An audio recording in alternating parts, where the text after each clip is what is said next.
Silikali Nene Nikwithiwa Iyiedeesya Iseso ya Kunenga Amuika Ilovia Sya Nyota Ivindani Yitevaasa Itina wa Kwamba Kunengane Kilungu cha Mbee cha Ilovia Ithi kwa Amuika Nthini wa Kaundi Syonthe vanthi ya Kenya.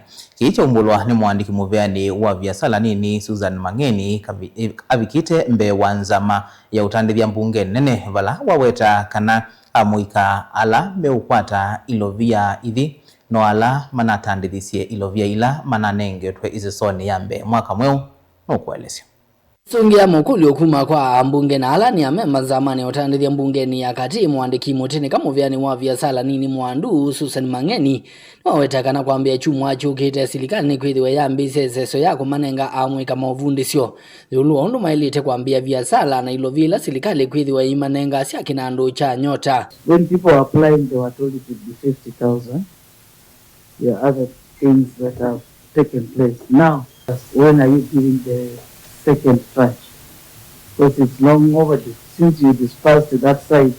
We are now beginning from this week the mentorship period, and I think alongside that we'll also be doing, we'll be monitoring and evaluate as these young people now get to launch their business ideas.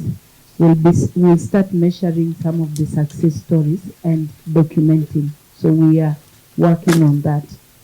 And as also submitted earlier, this will be the time also we invite other key stakeholders to come and support these young people, especially hand-holding them and advising them accordingly, because they're at the stage where they need advice on how to utilize the resources that they have access so far.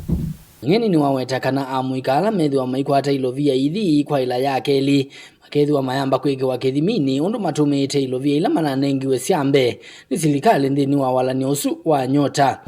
For you to get the second installment, then it will be merited in terms of what you've done with the first installment. So we, after the disbursement which we completed 2 weeks ago, we now going to mentorship for 2 months. After that, they will come back to classroom training, physical training for about 3 days on market linkages and on how to better the ideas.